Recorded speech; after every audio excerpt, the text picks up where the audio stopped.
4 kali haters idol K-pop memutuskan untuk mengubah cara mereka. Idola K-pop harus berurusan dengan para haters terus-menerus sepanjang karir mereka. Namun bukan berarti semua haters idola K-pop tertentu tetap seperti ini. Berikut 4 kali haters idola K-pop memutuskan untuk mengubah cara mereka. Yang pertama, mantan haters Blackpink mengubah pola pikir mereka. Di Quora, seorang pengguna bersama Maisa Sekel membagikan pengalaman mereka membenci Blackpink. Maisa mengatakan bahwa mereka awalnya membenci Blackpink karena berbagai alasan, seperti jumlah lagu yang rendah. Saya sebenarnya juga membenci Blackpink. Mereka benar-benar memiliki 9 lagu dalam 2 tahun, dan mereka tidak memiliki bakat. Rapper mereka tidak bisa rap dan vokalisnya tidak bisa bernyanyi. Rose terdengar seperti kucing yang sekarat, Rose terdengar tanpa emosi. Mereka sangat dilebih-lebihkan dan hanya menjadi terkenal karena YG. Lagu-lagu mereka tidak masuk akal dan semuanya tentang cinta dan putus serta hal-hal yang tidak dapat digabungkan. Ditambah Jennie benar-benar malas, tulis Maisa di Quora. Namun, Maisa Sekel akhirnya berubah pemikiran seperti ini dan melihat bahwa banyak hal yang mereka benci pada Blackpink berada di luar kendali grup. Tidak hanya itu, Maisa juga menyadari betapa berbakatnya anggota Blackpink. Mereka bukannya tidak berbakat. Seperti yang saya sebutkan di atas, YG tidak mengizinkan mereka melakukan apapun. Dia menyimpannya di penjara bawah tanah YG, memberi mereka koreografi yang mudah dan sejumlah kecil lagu. Rose dan Jisoo memiliki suara yang luar biasa. Jennie adalah rapper yang hebat. Lisa adalah salah satu penari terbaik di generasi ketiga. Mereka tidak dinilai terlalu tinggi. Dinilai berlebihan berarti mereka tidak melakukan apa-apa dan entah bagaimana menjadi populer. Ya, mereka overhype. Tapi mereka bekerja keras, Blink bekerja keras, dan YG bekerja keras. Saya rasa Anda lupa betapa sulitnya masuk YG. Jennie tidak malas lagi. Tahun ini dia benar-benar meningkat dan dia kembali ke dirinya sendiri, kata Maisa. Maisa Sekel kini menyesali pernah berpikir negatif tentang grup tersebut dan berharap agar penggemar K-pop lainnya tidak melakukan kesalahan yang sama. Jadi kesimpulannya, tolong jangan membenci Blackpink. Tidak boleh membenci kelompok manapun. Jika ya, mohon jangan menyebarkan kebencian dan simpan saja untuk Anda sendiri, tulis Maisa Sekel di Quora. Yang kedua, mantan hater Twice beralih dari haters ke penggemar. Seorang YouTuber bernama Nihon Sarangi adalah mantan hater Twice dan akhirnya menjadi penggemar. Dia menjelaskan bahwa dia membenci Twice karena dia pikir mereka adalah sekelompok orang tidak berbakat yang mengandalkan visual mereka. Nihon Sarangi juga melihat berbagai video Remove dari penampilan Twice dan percaya bahwa Twice bukanlah penyanyi yang baik. Namun, video Remove ini telah terungkap tidak begitu dapat diandalkan. Selain itu, dia tidak percaya bahwa Twice pantas mendapat semua kesuksesan mereka. Namun, Nihon Sarangi akhirnya berubah pikiran setelah menonton berbagai program yang menampilkan anggota Twice dan melihat bahwa mereka adalah orang-orang yang sangat ceria dan berbakat. Dia akhirnya mulai menyukai grup tersebut dan menyesal pernah membenci mereka. Yang ketiga, mantan hater BTS akhirnya menjadi penggemar. Sebelum itu, kita ingatkan buat kalian ARMY, channel yang sebelumnya Zona ARMY BTS sudah kita pindahkan ke channel Zona BTS ARMY. Jadi jika kalian sudah subscribe channel yang sebelumnya, bisa subscribe channel yang baru ini ya. Channel ini khusus membahas BTS mulai dari info menarik, berita terbaru hingga fakta-fakta BTS.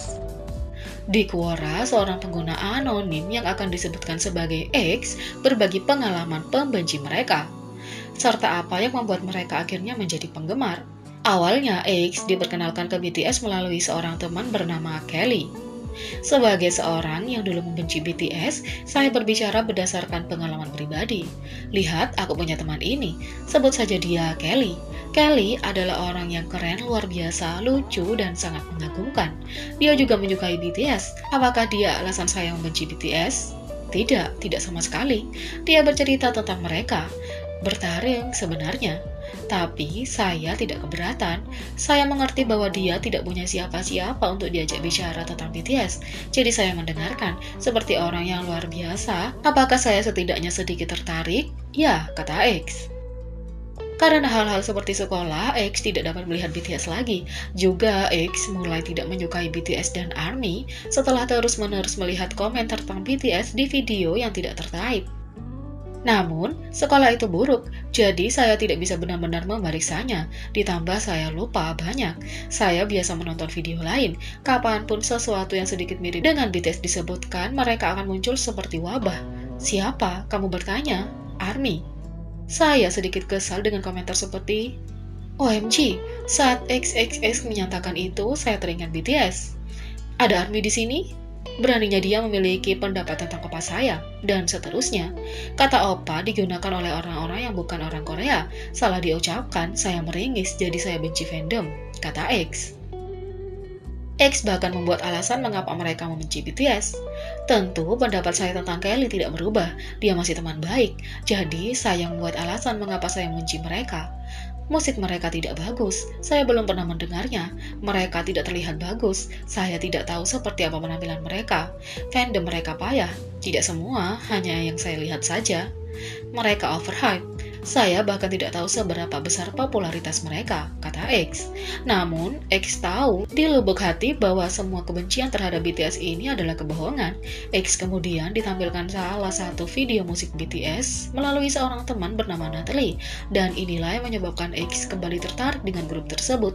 X kemudian mulai menonton beberapa video lagi dan melihat betapa lucunya anggota BTS. Tidak hanya itu, X juga akhirnya bertemu dengan banyak ARMY positif yang membantu menghilangkan kesan buruk awal. Jadi, suatu kali ketika teman saya yang lain, Natalie, yang merupakan penggemar biasa menunjukkan salah satu video klip mereka, saya sangat menyesal. Mereka bekerja sangat keras. Adalah apa yang saya pikirkan. Saya menonton lebih banyak video yang lucu sebenarnya, dan merasa sangat malu. Mengapa saya membenci mereka? Saya menonton video, melihat banyak penggemar yang keren, dan akhirnya menjadi sesuatu yang tidak saya inginkan. Tapi saya benar-benar tidak menyesalinya, kata X di Quora. 4. Mantan hater Naeun Epic mengubah cara mereka. Pada 2019, Naeun mengajukan gugatan terhadap seorang hater yang telah melecehkannya dengan komentar jahat selama bertahun-tahun. Anggota Epic telah menderita pelecehan selama bertahun-tahun dari para haters ini, jadi agensi dan firma hukum bersiap untuk menyelidiki kasus ini secara menyeluruh. Pihak berwenang sangat membantu dalam melacak dan mengidentifikasi pembenci. Orang tersebut ternyata adalah seseorang yang belajar di hukum di salah satu universitas paling bergengsi di Korea, kata pengacara Naeun. Namun, Naeun mengejutkan banyak orang ketika dia akhirnya memutuskan untuk membatalkan kasus tersebut.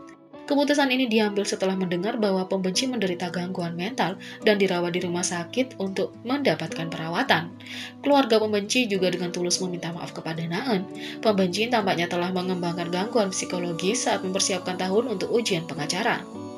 Pembenci sekarang dikatakan dirawat di rumah sakit dan menjalani perawatan.